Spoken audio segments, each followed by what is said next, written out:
छत्रपती संभाजीनगरात सततच्या वीज पुरवठा खंडित होण्यामुळे नागरिक संतापले। यावरून अंबादास दानवे यांनी महावितरणच्या अधिकाऱ्यांना धारेवर धरले।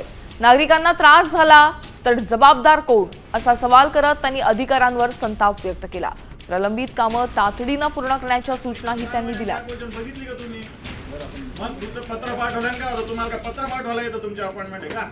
तर मीटिंगा घेतल्या त्यांच्या त्या हिशोबाने आम्ही झालं काय ते सांगा। बाकी पत्र पाठवलं आणि मीटिंग झालं काय सांगता तुम्ही? तर आम्ही टर्मिनेट करण्याचे प्रपोजल ऑलरेडी एचओला दिले। त्यांनी प्रश्न सुटणार आहे का? नवीन एजन्सी नेमायला तुम्हाला 18 महिने अजून लागेल। काय गोष्टी करता तुम्ही? टर्मिनेट करायचं, टर्मिनेट करण्यात प्रश्न सुटत असतो। पुन्हा नवीन एजन्सी नेमायला 18 महिने लागतील तुम्हाला।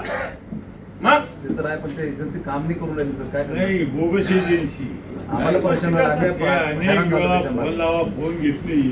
खासदार साहेब हे एजन्सी ठरलेले आहे, त्यांच्या नावावर दुसरे काम करतात म्हणून या गोष्टी होतात। हे सांगत नाही लोक। पोझिशन 4 महिन्यात काय पोझिशन, 6 महिन्यात काय पोझिशन बघितली का तुम्ही? सर आपण मग दुसरं पत्र पाठव।